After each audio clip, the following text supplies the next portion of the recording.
Well, I want to welcome you to another great time on Quest Television and Quest 93.1 FM. It's Quest Today, and a beautiful time for us to be together. My name is Michael Gabadia. Well, you do know, every lovely morning after the news, we go straight to the papers, all in the bid for us to still get more information on what seems to be happening in the country. And today will be no different from the routine. But the difference in the routine is I'll be sitting in for my colleague, Miriam Orekemi. Well, she'll definitely be joining us later.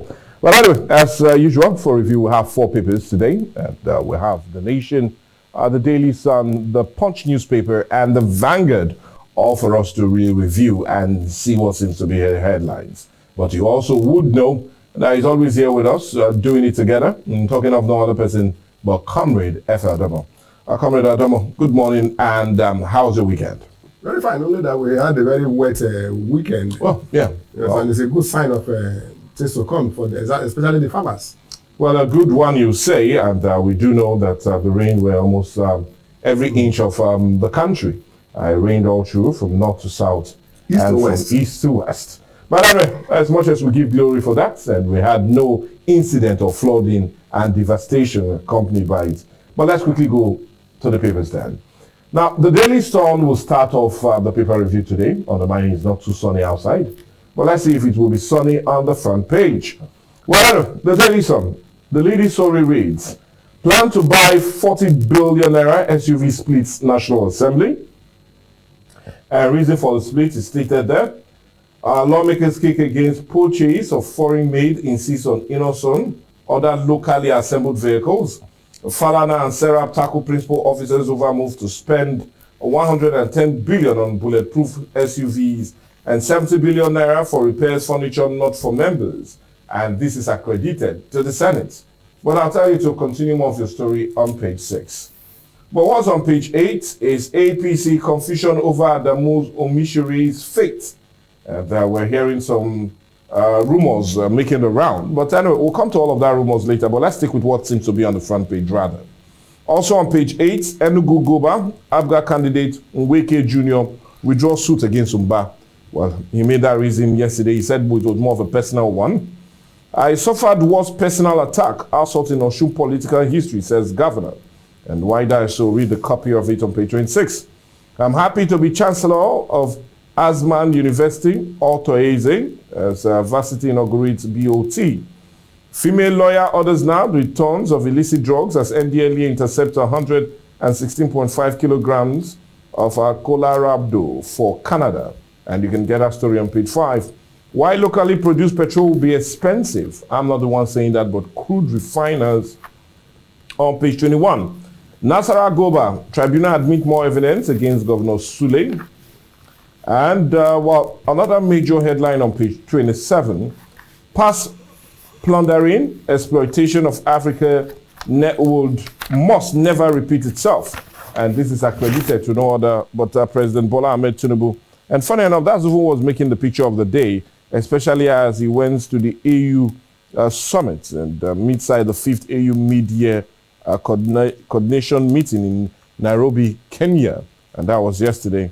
But what's also on the front page of the Daily Sun is Dangote donates high-tech recovery device to some staff. And more of that on page 2. But that's the much we can take from the Daily Sun. Let's quickly move to the Nation and see what the Nation has as a major one on its front page. And on the Nation this morning, the leading story reads, Tinubu, Africa must be active to compete globally. And a rider or kickers to that. Leaders pledge commitment to integration and cooperation. And we even had yesterday that Kenya has finally allowed visa-free for other African countries. And a cheering one, you say.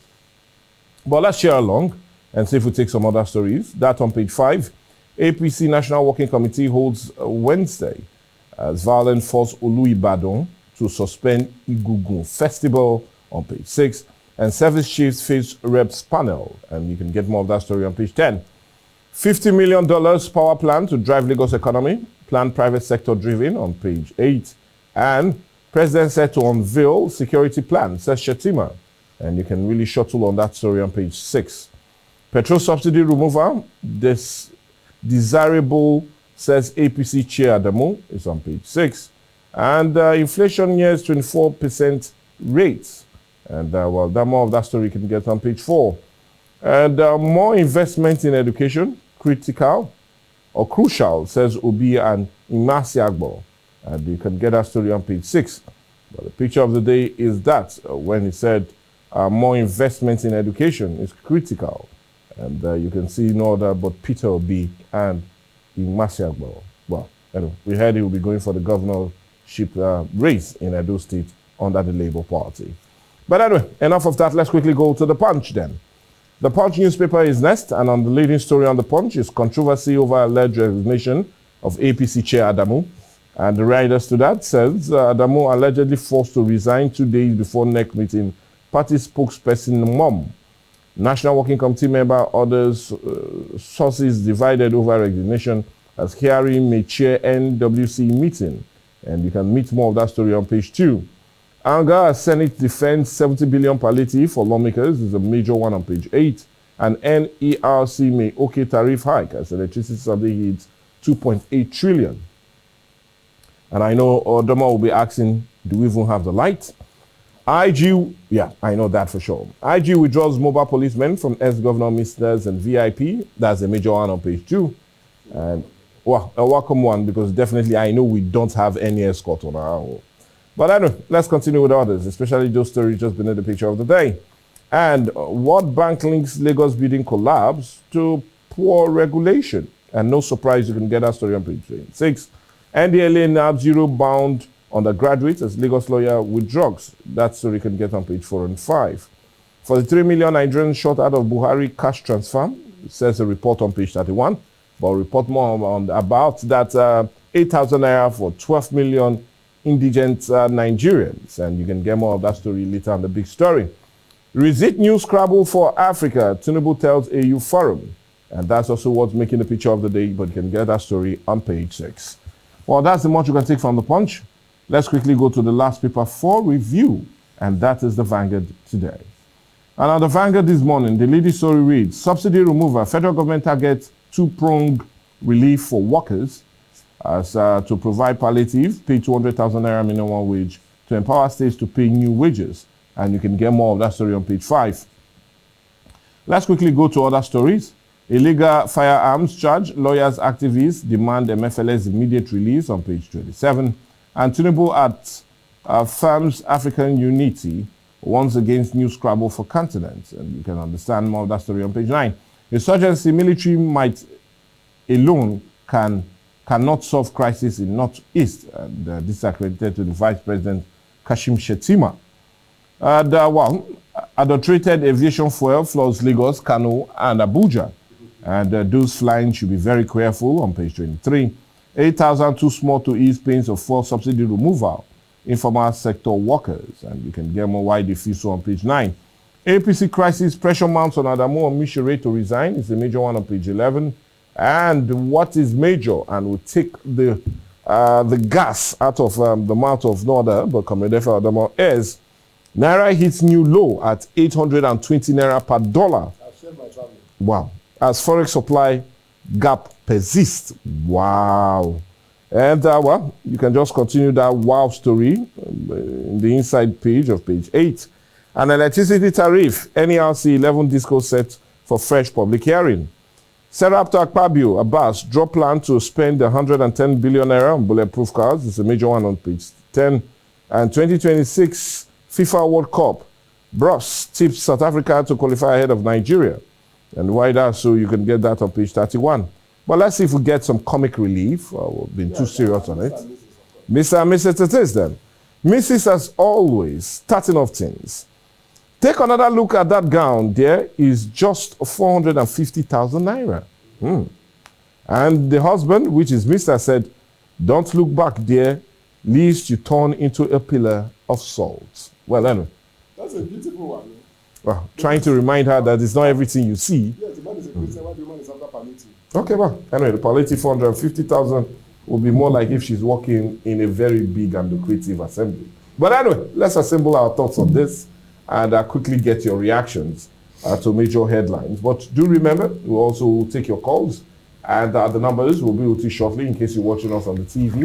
Well, funny enough, it's there already. And it's 08022931931. As much as you can reach us on 081-888-88931. With those two numbers, yes, it's a paper review right here on the Quest. But let's quickly look and get your reaction. Naira hits new low at 820 Naira per dollar as forex supply gap persists. Yeah, wow. To me as an economist, it's not a surprise move at all. We have been expecting this long ago. Even somebody predicted that Naira would perch at $1,020. And we are gradually moving towards that area. If you want your Naira to stabilize, you make sure that you shore up your export base. We don't have anything in Nigeria we're exporting. Everything we do. Apart from crude. Apart from crude. Even the crude that we still exporting the normal quantity. Quota, we are not. Most of them are going into wrong. Look at that one, they just use the vessel and they set the vessel at base. It's a loss to the country. You know, when you are setting up a standard, you don't set a standard that you live and you depend on borrowings. It can never work because the day your creditors refuse to listen to you, you become an orphan. So what the government should do as it is, if not for the fact that they have tied that money to 8,000 Naira per family, which cannot make a pot of soup, they would have said they plow it to refurbishing our moribund assets so that we can, at least 2 or 3 years, we should be back on our feet and be able to compete among the Committee of Nations. Okay, well, plan to buy 40 billion Naira SUV splits National Assembly. And Serap and also Femi Falana is even calling that it is, according to Femi Falana's words, illegal and contemptuous. Not me saying that, though. Definitely, you're not the one saying it. You're only echoing it. You're the mouthpiece of yes. When we are in a poverty state like this, why do we need those cars? Who are they afraid of that is going to what do I put it now? Who is going to attack them on the road that they need those type of cars? In the midst of abject poverty, you see, you cannot kill a fly on the back of somebody without showing the person the fly. Otherwise, he will tell you that you just hit him for nothing. You are telling us you don't have the money. Yes. You are also telling us that you are borrowing to survive. Yes. You are also not telling us that you want to use that money to buy cars to protect yourself. What happens to the innocent citizens? What happens to the vulnerable ones? Now they want to be giving 8,000 per person. Do you know that money they have just borrowed is enough to put 8,000 buses on Nigerian roads? And do you know if you divide that by 36, it will give you an average of 300 something or so per state? Now, if you're able to create this type of employment, if you buy these vehicles, assuming each state has 400, assuming you have 400 drivers, first, that is the real drivers, you now have about another 400 that will be on standby because one person cannot drive every day for 1 year. Then you now have the motor boys, you have the garage managers, you now have there are more persons will be employed. That would now translate to others also. Exactly, it will now expand the economic base of the country. Don't also forget, we now have the other ones that are dependent on transportation, like those who will be hawking at the garages. Meat pie will go up, water, all these canned drinks and coke will go up. You have created wealth for a very large number of people, rather than giving somebody 8,000 for 1 month. Even me on my own, if I go to any of these eateries, Mike, I will at least 5,000 will go. Well, anyway, thank you for giving me that information. That means the next time you'll be going, I'll be going. Yeah, that is if I let you know. Okay, well, I'll just hope you do. There is no more friendship in this economy. Well, anyway, I understand. Quite a friendly economy. But anyway, time is for us to take those calls, get your reactions and your comments centered on the pages or the front pages of the daily. Hello. Hello, good morning to you. Good morning. Yes, your name and where are you calling from? Please go ahead. Is the paper? My name is Godstime. I'm calling from Enwe. Okay, Godstime from Enwe. Go ahead. The process of having this product of giving only one person to produce cement in this country has become something where the poor become poor, the rich become richer. It has become a business in Nigeria. They should stop it. Very, very, because they don't want the progress of the commoners. So that is my take this morning. Well, anyway, it looks as if you're ranting about the issue of the monopoly. The monopolization of the cement industry. And the price seems to be skyrocketing every day. Because he who plays the part dictates the tune. We seem to have gotten a tune that someone is online. I'll play with you to hold on. Huh? Hello, good morning to you. Okay, good morning. So, you are not on duty this morning? I am on duty, and this is Quest Television, the paper review. Okay. Yes. Later. Okay. Well, anyway, wow. All right, let's see if we take more calls and get more reactions. The big story. Yeah, well, they're just really waiting for the big one. The big story will come later, but I advise you to just take more as we take on the paper review. Hello, good morning to you. Hello? Hello? Hello? Hello, good morning. Yeah, good morning. It's Quest and paper review. Go ahead. Hello? Yeah, we can hear you. Go ahead. Is it Quest FM? Yes, it's Quest FM, but the TV arm, and it's still the paper review. Go ahead. Okay, well, there's always that disruption, especially as you connect. You do know, just as we're having the paper review on the TV arm, we're also having that on our radio arm, and well, you know, it goes at the same time. But anyway, as much as you call in, it's still the paper review, and we'll be having to review the papers together. Let's see if we have another person on the line. Hello, good morning to you. Hello? Okay, while we wait for that, let's quickly go back to our discussion, especially as centers on the front pages of the day. Another major one that seems to be making the round is the issue of the recent visit by President Bola Ahmed Tinubu to the AU Mid-Summit. That was in Nairobi, Kenya. Yeah. And one word, or very, very much of a statement he made there, and he said, let's resist new scrabble for Africa, as Tinubu tells AU Forum.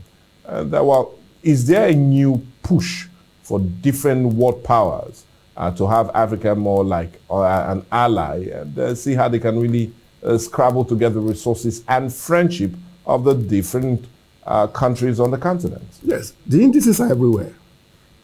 Take, for example, the struggle between Russia and Ukraine. Now some countries are aligning with Russia, some are aligning with Ukraine. And when they do that, like the US and NATO are behind Ukraine. Yes. And at the same time, they're also looking for allies in the African continent. Those that will go for Russia, those that will go for the US and the NATO. That's already scrambling. But is it not something that is good for us? Because we now have a bargaining chip, knowing that they need our friendship, they need our support, they need our moral justification. On what basis are they doing that? Sonny Okosu, in one of his vociferous songs, said, in the World War, Africans were invited to fight. He now said, no, we were not invited. We were forced to go and fight because we didn't go there on our own volition. Why is it that it is this situation that they want to start talking about more allies in Africa?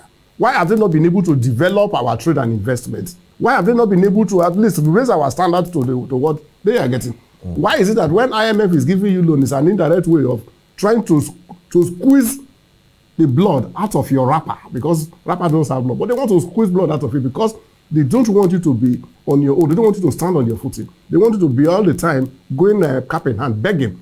They should at least come up with an economic policy that will raise Africa above the level we are.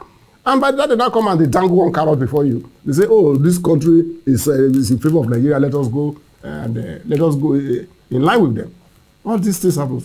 Unless Africa, of course, know quite well that we are living humans, these things will not stop. We are too fully dependent on the Western world. Okay. You can imagine most of this food we consume these days, even before I was born, we're all foreign food. We have abandoned everything we have in the continent and start running against in favor of what the whites do. Okay. So, with what is on ground today, is another way of colonizing Africa. You can imagine how much loan Nigeria have taken. I think it's only Kenya that came out to say that they will not take loans anymore. Then they did this other Rwanda. After the war, Rwanda said, no, we cannot continue this way. He banned all the churches, he banned all the mosques. If you want to worship, go to your houses and do your worshiping. I'm not saying you should not worship your God because you want to go to heaven at the end of the day. Now, look at Rwanda today. They produce cars, they produce GSM, they produce everything. And they're not too happy. Even there is one of African countries who said that it's nothing like COVID-19. The man did not live to see a few days on air before he was expired.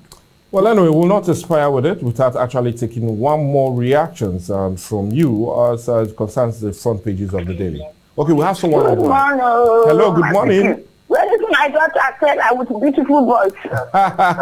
So you don't like the voice of man? She's indisposed for the moment, but she'll be joining shortly. Hello? We seem to have lost that. But anyway, yeah, a quick one. Controversy hits the purported resignation of no other but the APC national chairman, Abdullahi Adamu? You know that for a very long time, there has been rumble in APC hierarchy, even before the elections were done.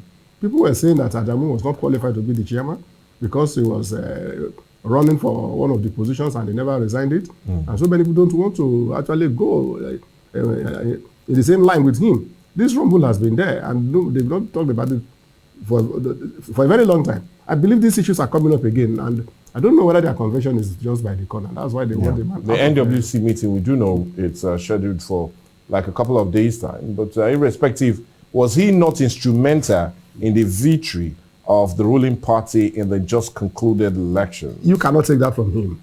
But he was there before the elections. Now that the elections have been conducted and we have a winner who is already on the seat, his time should be up, because you have to rejig the system again. When you are from a very a geographical zone of the country, you zone all these positions. Now they have taken everybody has taken his position. Himself cannot remain on that seat again because he has completed his job. Another person, maybe from another geographical area, should also come up and take the position. That is what they call zoning in the party. They have to respect the zoning system. And if that is not done, you are giving an internal de-democracy. So that tomorrow, any other person does it, you will not tell the person that when this thing happened last time, this person and the other person, that is what they did. Their resignation is in line with the party's constitution. They have not done anything wrong, and even if they were forced to resign, though we're not told that they were forced to resign, but you can never see a lame beating a drum by the roadside, and it's not missing, and you are thinking that he's a perfect man. No, somebody must be holding his hand to do the drumming. So I'm very sure quite well that something behind the scene that you and I cannot see is ongoing, and his resignation will not affect the party. Well, anyway, I feel we need to resign, or rather stop this. No, don't use the word resign. Let us step aside. Let's step aside, and let's see how that will ever come back with it, because today's own is gone, and we might not really step aside just like IBB did some couple of years back. But anyway, he has not been able to step back. That's what I meant. But anyway, thank you so much, Comrade FM&TV, for this lovely and interactive papers on our quest today, first of the week, and most likely we'll be having more from you, especially as you walk through the week. And a glorious week many will wish us to have. But thank you all the same. Yes, I also thank you. Tomorrow is another day, and God continue to bless us and keep us alive. Well, anyway, we'll be alive to our responsibilities, and that's why we need to go on a break now. But do remember, the big story will come next right here on Quest Today.